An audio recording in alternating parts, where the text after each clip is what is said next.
Hello, welcome to the quality education.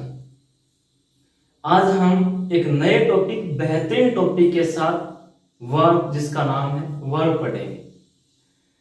ऐसे कहूं मतलब जो वर्ब है पूरी इंग्लिश ग्रामर का one of the most awaited, न कह के मोस्ट अवेटेड ही कहूंगा, क्योंकि एक वर्ब ही एकमात्र ऐसा टॉपिक है जिससे इंग्लिश में सेंटेंस मेकिंग संभव है। बिना वर्ब के सेंटेंस मेकिंग पॉसिबल भी नहीं है। जैसे अगर आपने कहीं पे नाउन पढ़ ली, प्रोनाउन, एडवर्ब, एडजेक्टिव, आर्टिकल, जो कुछ भी पढ़ा, उसके आधार पर आप सेंटेंस तो नहीं बना सकते ना। एक वर्ब ही एकमात्र ऐसी है, एक ऐसा टॉपिक है जो हमेशा सेंटेंस को, फॉर्मेशंस को या फिर सेंटेंस को इधर उधर घुमाती रहती है। जैसे एक एग्जांपल मैं आपके सामने बताऊं, जैसे Ram is going to school, Ram is going to school, लेकिन अगर मैं इसको पास्ट में ले जाना चाहूं तो राम वेंट टू स्कूल या फिर Ram was going to school, तो ठीक है। लेकिन राम वेंट टू स्कूल या फिर राम वेंट, तो ये जो वेंट है सिर्फ एक वेंट चेंज हुआ। कहने का मतलब अगर टू स्कूल है तो वो टू स्कूल ही पढ़ा है, अगर राम है तो राम ही पढ़ा है, इनमें किसी प्रकार का कोई चेंज नहीं हुआ। अगर टेंस की बात करते हैं तो टेंस में अगर राम प्रेजेंट सिंपल है, अगर राम प्रेजेंट में है तो पास्ट में भी राम रहेगा, पास्ट में ही राम था, फ्यूचर में भी राम रहेगा। लेकिन वर्ब में चेंज होने से पूरे सेंटेंस का भाव ही चेंज हो जाता है। तो वर्ब के बारे में मैं आपको बताना चाहूंगा। सबसे पहले जो भी टॉपिक पढ़ते हैं डेफिनेशन पे ध्यान देते हैं, तो वर्ब की डेफिनेशन के बारे में मैं आपको बताऊं। आप सब लोगों ने, चाहे कोई भी हो, मैं भी हो, पहले वर्ब की जो भी डेफिनेशन है ये पढ़ी थी कि वर्ब हमेशा एक्शन शो करती है, वर्ब हमेशा एक्शन शो करती है।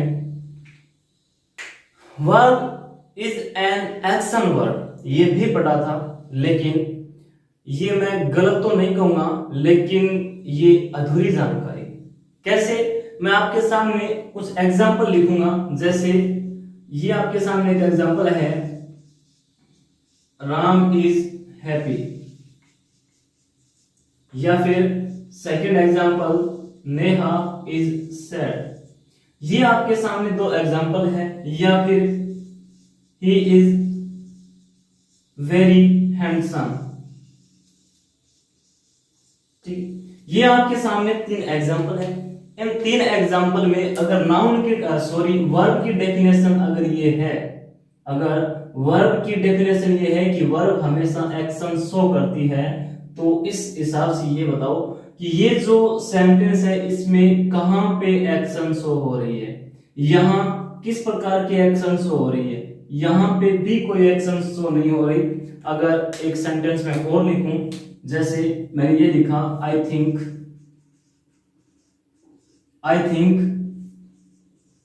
She is coming.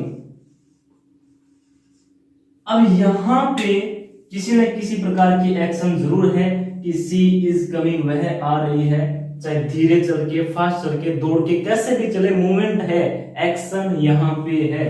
तो इस आधार पर हम कह सकते हैं कि वर्ब जो है वो एक एक्शन वर्ड है। लेकिन यहां पे आई थिंक, यहां पे किस प्रकार की एक्शन है? यहां पे कोई एक्शन है, यहां पे कोई कार्य, ऐसा नहीं कि सोचने का कार्य है, यहां पे किसी प्रकार का मूवमेंट नहीं हो रहा।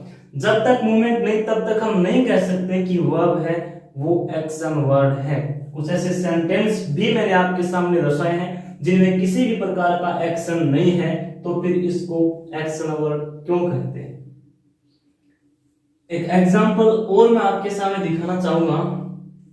सबसे इंडिया का जो हाई लेवल का एग्जाम होता है जिसका नाम यूपीएससी, बोले तो आईएएस, यूपीएससी यानी आईएएस, इससे बड़ा एग्जामिनेशन इंडिया में मेरी दृष्टि में नहीं है, होता भी नहीं है। इसमें एक इंटरव्यू द्वारा पूछा गया सवाल है, एक क्वेश्चन है जो जीएस में हम सब ने पढ़ा है, हम सब उसका उत्तर जानते हैं, लेकिन जिन्होंने जो हम सब उत्तर जानते हैं वो उत्तर दिया, वो तो बाहर का रास्ता उनको दिखाया गया। लेकिन जिसने अलग सोच के अलग उत्तर दिया, वो उसकी सुनने में आ रहा है कि 21वीं रैंक ऑल इंडिया लेवल पे आई थी।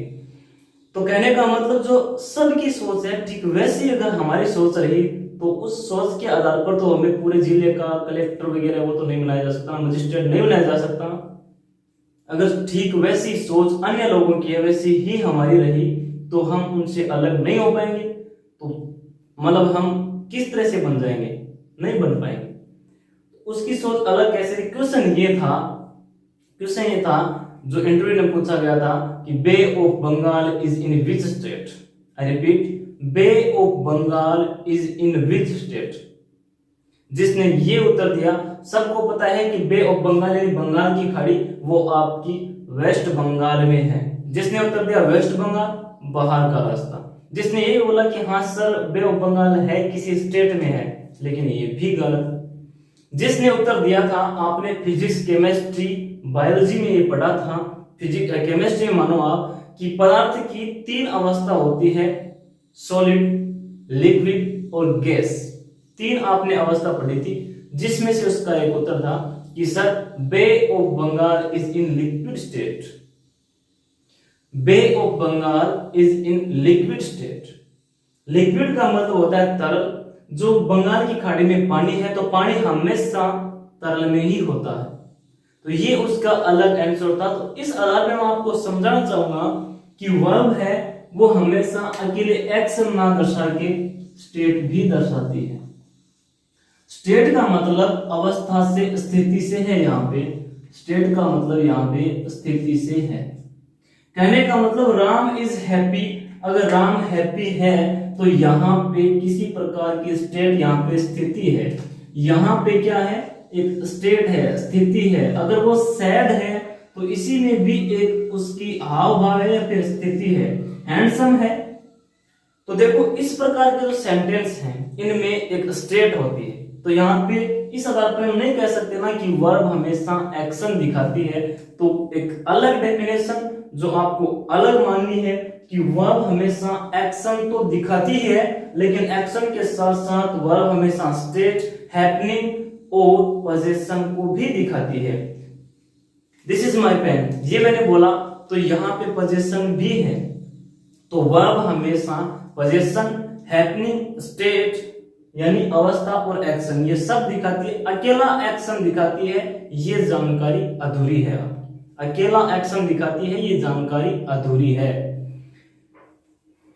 आपकी जो ऑक्सफोर्ड जो डिक्शनरी है, ऑक्सफोर्ड या फिर मैकमिलन, कैम्ब्रिज, ये सब लिखती है इस वर्ब की जो ये डेफिनेशन है इसके बारे में कि verb is an action word. ये 100% सही नहीं है।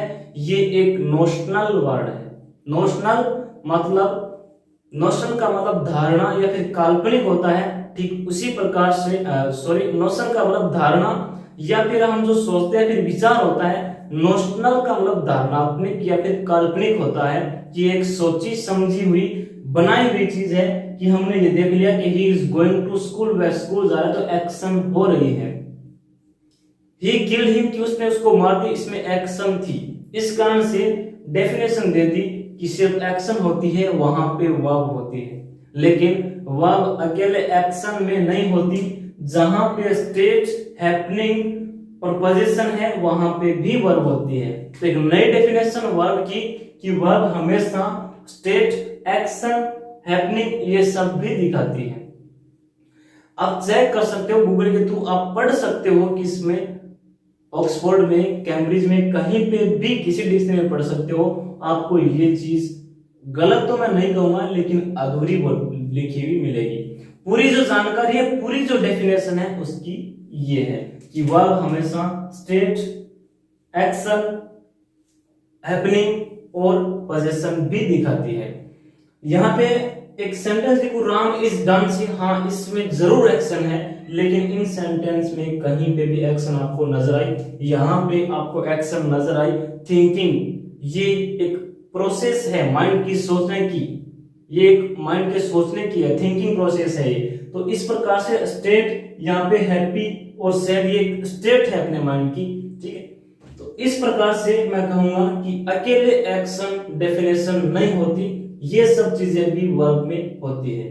कुछ और चीजें और बेहतरीन एग्जांपल, बेहतरीन तरीके से मैं आपको समझाऊं तो देखिएगा कि आपके सामने एक मैं और शब्द लिखूं कि किस प्रकार से वर्ब में चेंज हो जाने से सेंटेंस पूरा ही चेंज हो जाता है। वो देखिए आप एक बार।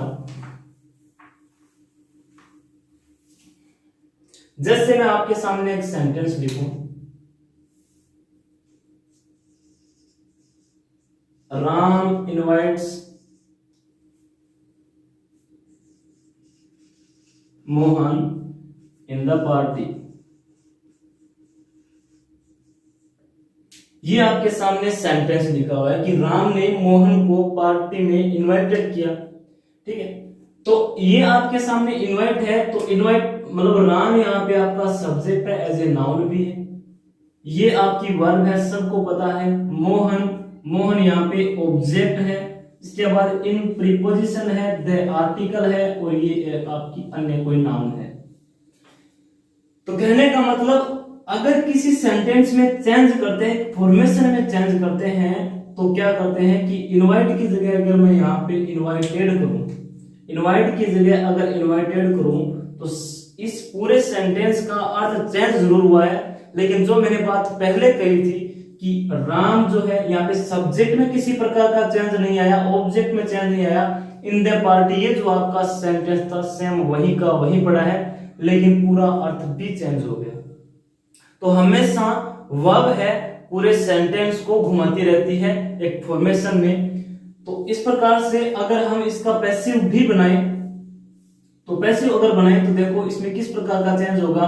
सिर्फ अलग चीज लगेगी, इसको वाज इनवाइटेड में चेंज करेंगे। हाँ ये चीज जरूर है, लेकिन रहेगा तो राम शब्द तो राम ही रहेगा। ऐसा तो नहीं कि इनवाइट की जगह हमने इनवाइटेड किया, नया शब्द वाज लगाया इसके साथ, ऐसा कुछ नहीं होगा। आगे जाके अगर राम लिखेंगे तो आगे राम लिखेंगे, यहाँ पे मोहन अगर आएगा तो मोहन का मोहन ही रहेगा, इसमें किसी प्रकार का चेंज नहीं होगा। इन अगर प्रीपोजिशन है तो वो इन ही रहेगी। द अगर आर्टिकल पार्टिसिपल लगा तो द ही रहेगा। कहने का मतलब ये था मेरा। नेक्स्ट और एग्जांपल के साथ आपको समझो, ये आपने बेहतरीन तरीके से समझ लिया होगा कि वर्ब कितनी ज्यादा जरूरी है। तो देखिए और एग्जांपल के साथ आप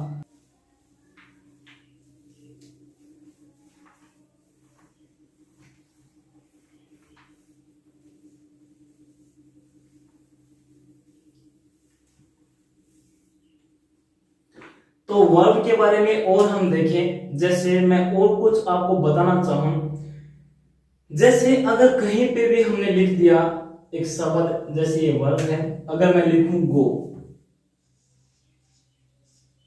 तो पहले तो आप ये सोचो कि ये वर्ब है।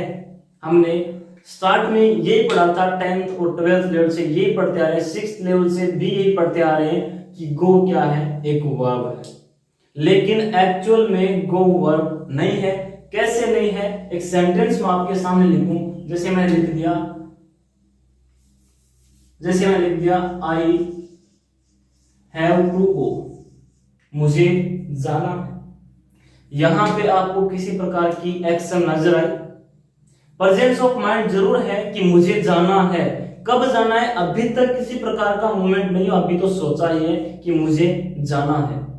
अगर हम इसकी वर्ब में अगर चेंज करें, तो वर्ब में अगर चेंज करें तो मैं कहूंगा यहाँ पे गो क्या नहीं है, वर्ब नहीं है, या फिर गो कभी वर्ब नहीं होती। ये मान लो यहाँ तक आपका सेंटेंस है जिसमें हम चेंज करना चाहें। अगर इसमें चेंज करना चाहें तो मैं पहले आपको बता चुका हूं कि गो वर्ब नहीं होती। कैसे नहीं होती ये मैं समझाऊंगा आपको। तो यहाँ पे मैं अगर लिखूं कि ही, अगर इसके हिसाब से मैं यहाँ पे इसमें चेंज करना चाहूं तो ही के हिसाब से तो सिंगुलर सब्जेक्ट है, तो यहाँ पे वर्ब भी सिंगुलर आना चाहिए। तो टू गोज करूं, फिर मैं तो टू गोज करूं तो ये गलत है। टू गोज कभी नहीं हो सकता, हम इसको टच तक नहीं कर सकते, हिला भी नहीं सकते हम इसको। तो ये वर्ब कैसे हुई, अगर वर्ब होती तो इसमें चेंज जरूर होता। यहाँ पे जो फाइनाइट नॉन फाइनाइट जैसी भी कुछ चीजें होती है, इंग्लिश में भी नॉन फाइनाइट का भी एक रूप होता है इन्फिनेटिव, वो भी कुछ चीज होती है जो मैथमेटिक्स में होता है जिसको कोई भी चेंज नहीं कर सकता इन्फिनेटिव को। तो ठीक उसी प्रकार से ये नॉन फाइनाइट चीज है, ये यहाँ पे है, ये फाइनाइट वर्ब है जो हमेशा अपने सब्जेक्ट को सेटिस्फाई करती है, अपने सब्जेक्ट के अनुसार चेंज होती रहती है, सब्जेक्ट के अनुसार लगती है। यहाँ पे है वर्ब है, ये वर्ब नहीं है। अगर ये वर्ब होती तो चेंज जरूर होता। कुछ और एग्जाम्पल के साथ जो मैंने यहाँ पे बताया कि ये नॉन फाइनाइट है, और नॉन फाइनाइट जो वर्ब है ये वर्ब होती नहीं है नॉन फाइनाइट। आगे अलग अलग वेरिएशंस में पढ़ेंगे कि किस प्रकार इनमें वेरिएशंस आते रहते हैं। तो यहाँ पे नॉन फाइनाइट वर्ब नहीं है, होती नहीं, वो कभी नाउन के रूप में, कभी भी ऑब्जेक्ट के रूप में इस प्रकार आती रहती है। तो यहाँ पे आई हैव, अगर मैं इसको पास्ट में ले जाना चाहूं तो यहाँ पे आई हैव किसके क्या आ जाएगा, आई हैड, आई हैड। तो आई हैड टू, ठीक है। अब गो को अगर चेंज करना, गो अगर वर्ब होती तो यहाँ पे वेंट करना पड़ता या फिर गोन करना पड़ता, लेकिन यहाँ पे गो का गो ही रहेगा। ये चीज मैं आपको बता रहा था कि यदि सिंगुलर लिखूं तो आई, तो बोलेंगे सर यहाँ पे तो सिंगुलर सब्जेक्ट में, सॉरी यहाँ पे है ही लिखना था कि सर यहाँ पे सिंगुलर में तो वर्ब के फर्स्ट में साथ एस या एस आता है। हाँ आता है, तो सिंगुलर में एस या एस आता है, तो हैव की हैज वाली फॉर्म एस या एस ही होती है, ही हैज टू गो। तो यहाँ पे गो या गोज नहीं कर सकते, यहाँ पे गोज नहीं कर सकते, इसमें किसी भी प्रकार का चेंज नहीं होगा। ये एक नॉन फाइनाइट चीज है और नॉन फाइनाइट वर्ब है, और नॉन फाइनाइट वर्ब में चेंज नहीं होता। ये कभी भी, ये भी मैंने आपको बताया कि नॉन फाइनाइट अकेली वर्ब नहीं होती, ये नाउन, प्रोनाउन, ऑब्जेक्ट भी हो सकती है। तो कहने का मतलब ये आगे पढ़ेंगे, डिटेल्स में पढ़ेंगे जब फाइनाइट और नॉन फाइनाइट पढ़ेंगे। फाइनाइट के बारे में मैं आपको ये बताया कि फाइनाइट जो वर्ब है वो हमेशा अपने सब्जेक्ट के अकॉर्डिंग आती है और अपने सब्जेक्ट को सेटिस्फाई करती है। यहाँ पे ये हैड है, ये इसको सेटिस्फाई कर रहा है, यहाँ पे हैज जो वर्ब है ये अपने सब्जेक्ट को सेटिस्फाई कर रही है। तो ये हमेशा सब्जेक्ट के अकॉर्डिंग ही आती है। कुछ और एक बेहतर एग्जांपल आपको समझाऊं कि आपने ये भी देखा होगा कहीं पे भी कि आपके सामने शब्द लिख दिया गोइंग।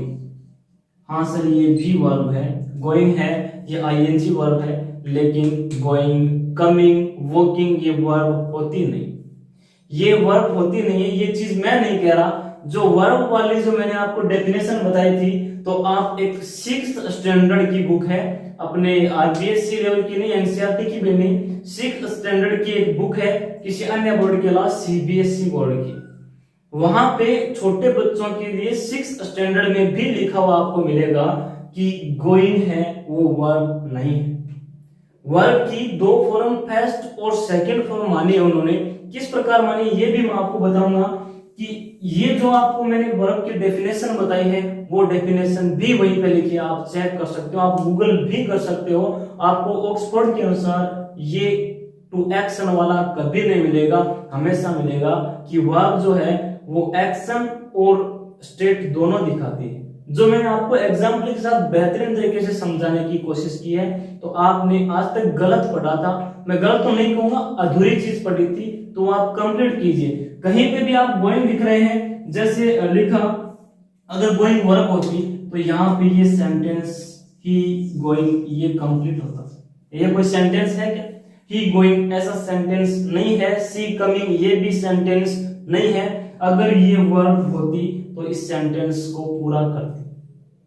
कहने का मतलब अगर वर्ब नहीं है तो क्या है, तो आपने इंग्लिश में जेरंड, पार्टिसिपल इस प्रकार की चीजें भी सुनी होगी। जैसे मैं आपको बताऊं, ये सब चीजें जो मैं आपको बता रहा हूं ये 6th स्टैंडर्ड की बुक लिखती है, इंग्लिश की, सीबीएसई की, उसमें आप चेक कर सकते हो। जैसे वहां पे लिखा हुआ मिलेगा वर्ब की फर्स्ट फॉर्म, वर्ब की सेकंड फॉर्म, इसके बाद जो हम लिखते हैं वर्ब की थर्ड फॉर्म, और फिर हम इसके बाद लिखते हैं वर्ब की आईएनजी फॉर्म, और फिर फोर्थ फॉर्म भी, इसको फोर्थ फॉर्म बोलते हैं, इसको फोर्थ बोलते हैं, जिसमें हम आईएनजी भी बोलते हैं। फिर फॉर्म एस वाली भी होती है, लेकिन वहां पे आपको ये थर्ड नहीं लिखा हुआ मिलेगा, यहाँ पे आपको ये फोर्थ भी नहीं लिखा हुआ मिलेगा।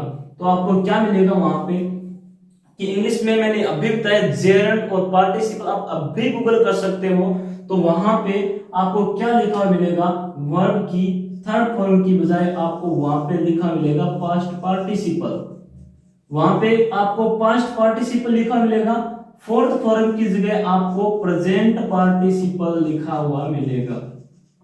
तो वहां पे पार्टिसिपल और जेरंड नाम की चीज मैंने आपको बताई वो भी होती है, ये यहाँ पे फॉर्म नहीं है। पार्टिसिपल्स में से ही कुछ, जेरंड्स में से ही कुछ है जो आगे डिटेल में पढ़ेंगे। आगे डिटेल में पढ़ेंगे। जो गो के लिए मैंने आपको बताया कि ये भी वर्ब नहीं है, ये भी ऑक्सफोर्ड के अनुसार में यहाँ पे आपको स्लाइड में दिखाया है मैंने कि किस प्रकार ये वर्ब नहीं है, इसकी वेंट है वो यहाँ तक फॉर्म जरूर है, यहाँ तक फॉर्म जरूर है। जो सिंपलीसियम पास्ट जो सिंपल होता है इसमें यूज करते हैं। तो कहने का मतलब यहाँ पे जो चीज मैंने समझाई है कि ये सब चीजें आपको सीबीएसई बोर्ड की जो 6th क्लास की जो बुक है उसमें लिखी मिल जाएगी। बार बार मार्क कर रहा हूँ, गूगल चेक कर सकते हैं आपको, कहीं पे भी आप लिख देना third form of sing, third form of walk, कुछ भी लिख देना, वाक कुछ भी लिख देना आप, थर्ड फॉर्म की देखना तो आपको थर्ड फॉर्म नाम की बजाय लिखेगा पास्ट पार्टिसिपल। ये देखिए अच्छा भी लगा कि किसी प्रकार का फॉर्मेशन तो जरूर हुआ है, सुधार हुआ है एजुकेशन के तौर पे, क्योंकि वेरिएशंस इंग्लिश ग्रामर में आते जाते रहते हैं। इंग्लिश जो ग्रामर है वो सीधी सी बात ये है कि इसमें बहुत सारे चेंज, बहुत ज्यादा सुधार होते रहते हैं। एक ही ग्रामर की ग्रामर नहीं बनाई हुई, इसमें ग्रामेटिकल चेंज बहुत ज्यादा होते रहते हैं क्योंकि अलग अलग ग्रामर ने बनाई है। हम कंपटीशन की बुक पढ़ते हैं, बहुत ज्यादा बुक पढ़ते हैं जिनमें आपको अलग अलग डेफिनेशन, अलग अलग चीज, अलग अलग रूल मिल जाएंगे। आपको एक रूल सेम किसी में नहीं मिलेंगे, किसी में अगर वो रूल नहीं लिखा हुआ तो किसी में नया रूल लिखा हुआ आपको मिल जाएगा। तो कहने का मतलब जितने ग्रामरियन लेखक ये सब है, इनने वेरिएशन लाया है इन सब चीजों में, ये वेरिएशन लेके आए, अलग अलग चीज इन्होंने लिखी है। लेकिन अभी अगर आप लिटरेचर से एमए किया, लिटरेचर के स्टूडेंट हो तो उसी बुक में आप देख सकते हो कि वहां पे भी पास्ट पार्टिसिपल, प्रेजेंट पार्टिसिपल ये लिखा मिलेगा, थर्ड फॉर्म फोर्थ फॉर्म नहीं मिलेगी। मॉडर्न ग्रामर तो आपने टेंस पढ़े हुए, 3 पढ़े हैं, पास्ट, प्रेजेंट और फ्यूचर, 3 टेंस पढ़े हैं आपने, तो वो फ्यूचर को तो टेंस ही नहीं मानते, सिर्फ 2 टेंस मानते। ये चीज आप एमए की बुक में चेक कर सकते हो, बाकायदा चेक कर सकते हो, आपको लिखा मिलेगा कि English grammar has only 2 tense, 2 tense आपको प्रेजेंट पास्ट दिए मिलेंगे। फ्यूचर को उन्होंने एक टाइम माना है, एक टाइम के तौर पे उन्होंने वहां पे डिफाइन भी किया है कि ये ग्रामेटिकल वर्ड नहीं है, टाइम भी ग्रामेटिकल वर्ड नहीं है, टेंस एक ग्रामेटिकल वर्ड जरूर है, वो मैं आपको टेंस पढ़ाते टाइम जरूर बताऊंगा। तो कहने का मतलब जो ये मतलब हमारी मान लीजिए कि खुद की लैंग्वेज हिंदी है, हिंदी हम कम से कम 20-25-30 सालों से पढ़ते आ रहे हैं, लेकिन 20-25-30 सालों के बाद पढ़ने के बाद भी हमें कोई पूछे कि कोई शब्द हमको दे दे कि बताओ इसमें कौन सा समास, कौन सी संधि, प्रत्यय पूछ लिया जाए तो हम नहीं बता पाएंगे। तो 30 साल पढ़ने के बाद हमारी खुद की लैंग्वेज हम सीख नहीं पाए, जहाँ के हम नेटिव स्पीकर हैं उस चीज को हम नहीं सीख पाए, तो हम किस प्रकार से जो एक इंटरनेशनल लैंग्वेज है, दूसरों की लैंग्वेज है, कैसे सीख पाएंगे। किसी भी बुक में आप चेक कर सकते हो, उस बुक में 2 या 3 पेजों में, यूट्यूब पे भी ऐसे बहुत सारे वीडियोस मिल जाएंगे, 10, 15, 20, 25 मिनट की क्लास में टेंस कंप्लीट, 4-5 पेज में टेंस पूरे, ऐसा संभव नहीं है। प्रेजेंट, पास्ट, फ्यूचर तीनों एक बुक के 4 पेज में तो क्या 40 पेज में भी समझाना, 40 पेज में भी लिखना संभव नहीं है। टेंस की अगर क्लास 40 मिनट की डेली है तो 1 महीने तक भी कंप्लीट नहीं हो सकते, इतने ज्यादा रूल वेरिएशंस बहुत ज्यादा उसमें है। तो कहने का मतलब हम तो छोटे मोटे रूल एक लॉजिकली समझ पाते हैं इन चीजों को, क्योंकि ये हमारी खुद की लैंग्वेज नहीं है, हमारी खुद की लैंग्वेज को भी हम नहीं समझ पाए हैं। तो कहने का मतलब ये सब चीजें हैं, ये एक नए फॉर्मेशन के साथ है। जो चीजें हमने भी पहले यही पढ़ी थी, जब 10th 12th लेवल पे पढ़ते थे तो वर्ब की second form, first form, third या फिर आईएनजी फॉर्म ये भी पढ़ते थे, लेकिन समय के साथ ग्रामर में हमेशा चेंज होते रहते हैं। ये नया चेंज है, आप गूगल कर सकते हो, आप गूगल में आपको बकायदा मिलेगा वर्ब की फर्स्ट, सेकंड, पास्ट पार्टिसिपल और प्रेजेंट पार्टिसिपल। थर्ड और आईएनजी का आपको कहीं पे नाम भी नहीं मिलेगा, ऑक्सफोर्ड में भी चेक कर सकते हो आप, सीबीएसई लेवल की भी बुक आप चेक कर सकते हो। अब जो नॉर्मल लेवल पे मैं आपको बता रहा था, एक बेसिक तौर पे आपको बताऊं कि किसी प्रकार से आप अगर हर चीज का क्यों सीख जाते हो, जैसे आपने पढ़ा है कि प्रेजेंट सिंपल और प्रेजेंट इंडेफिनिट 2 टेंस होते हैं। अगर आपने ये जान लिया, अगर ये जानने की कोशिश भी की कि प्रेजेंट इंडेफिनिट को इंडेफिनिट क्यों कहते हैं या इसको प्रेजेंट सिंपल क्यों कहते हैं, ये सब चीजें जब टेंस में करवाऊंगा आपको, ये सारी चीजें मैं आपको करवाऊंगा, बकायदा करवाऊंगा, हर चीज का क्यों भी करवाऊंगा। ये वर्ब का भी क्यों देखा था कि इसको एक्शन नहीं कहके अलग शब्द क्यों कहते हैं, अलग डेफिनेशन देते हैं, तो ये मैंने आपको समझाने की डिफाइन करने की कोशिश जरूर की है, आपको बेटर समझ में आया होगा। इन सब चीजों को भी मैंने अच्छे तरीके से भी बताने की कोशिश की है कि ये वर्ब नहीं है, नॉन फाइनाइट चीजें हैं जिनको हम नाउन और ऑब्जेक्ट के रूप में भी लिख सकते हैं। ये इनमें इन्फिनिटिव होती है, इनमें चेंज नहीं कर सकते। जिस प्रकार मैथमेटिक्स का जो इन्फिनिटिव होता है उसमें हम किसी प्रकार का चेंज नहीं कर सकते, ये वाली चीजें होती है। ये जेरेंट पार्टिसिपल्स में से वो चीजें हैं जिनमें ये हमेशा पास्ट पार्टिसिपल और प्रेजेंट पार्टिसिपल होता है। ये सब चीजें मैंने वर्ब के बारे में एक अच्छे तरीके से समझाने की कोशिश की है, एग्जांपल्स के साथ, बहुत सारे एग्जांपल्स के साथ कि किस प्रकार ये स्टेट होती है। आपके सामने लिख दिया कि वर्ब है, मेनली बताते हैं कि मेनली जो वर्ब है आपको दो, सबसे पहले जो वर्ब के प्रकार होते हैं उनमें समझाया जाता है कि वर्ब है वो दो प्रकार के होते हैं, एक तो ट्रांजिटिव और एक होते हैं इंट्रांजिटिव। जिसमें आपको समझाया जाता है कि ट्रांजिटिव हमेशा अपने साथ ऑब्जेक्ट लेती है और इंट्रांजिटिव है वो अपने साथ ऑब्जेक्ट नहीं लेती, इसको ऑब्जेक्ट की जरूरत नहीं पड़ती। लेकिन आपने ऐसा कभी सोचा है कि अगर ट्रांजिटिव है तो इसको ट्रांजिटिव क्यों कहते हैं? सिंपल सी डेफिनेशन बताया जाता है कि इसको ट्रांजिटिव इसलिए कहते हैं कि अपने साथ ऑब्जेक्ट नहीं लेते, लेकिन ये भी जानकारी अधूरी है। ट्रांजिटिव को ट्रांजिटिव कहते हैं तो क्यों कहते हैं? ऑब्जेक्ट वाली बात तो एक सिंपल सी बात है, अलग तरीके से समझाऊंगा कि क्यों कहते हैं। इंट्रांजिटिव को इंट्रांजिटिव क्यों कहते हैं ये भी मैं आपको बताऊंगा। वो उम्मीद करता हूं कि वो वाली क्लास, अगली वाली जो क्लास होगी वो इंट्रांजिटिव और ट्रांजिटिव से ही, वर्ब के प्रकार से ही शुरू। अब मैं वर्ब के बारे में थोड़ा सा बेसिक और बता दूंगा आपको, वो देख लेना आप। एज ए स्लाइड में आपको यहाँ पे लिख के दे देता हूँ, हर चीज वहां पे समझा दूंगा। अब आपके सामने ये स्लाइड है जो वर्ब का एक बेसिक रूप है, जो एकदम बेसिक तरीके से, एकदम एडवांस तरीके से अगले वाली क्लास में पढ़ेंगे। तो देखो इसमें वर्ब है दो प्रकार की होती है। कौन सी? मैन, जिसको ऑर्डिनरी भी कहते हैं, दूसरी ऑक्सिलरी, जिसको हेल्पिंग वर्ब भी कहते हैं। ये ऑक्सिलरी की स्पेलिंग ध्यान में रखना, तो एसएससी से है तो इसमें ये ऑक्सिलरी की स्पेलिंग बार बार पूछी जाती है। ये जो मैन वर्ब होती है, जो अभी बताया था आपको कि ट्रांजिटिव और इंट्रांजिटिव दो प्रकार की होती है। ऑक्सिलरी जो वर्ब, जो हेल्पिंग वर्ब होती हैं, वो प्राइमरी और मॉडल दो प्रकार की होती है। प्राइमरी में बी, डू, हैव ये होती है, मॉडल में सारे मॉडल होते हैं। यहाँ पे मैंने दो लिखे, यहाँ पे मॉडल लिखे कि सारे मॉडल जो होते हैं वो होते हैं, और किस प्रकार जो अलग होते हैं वो अगले वाली क्लास में एडवांस लेवल से, ये जो बेसिक लेवल है।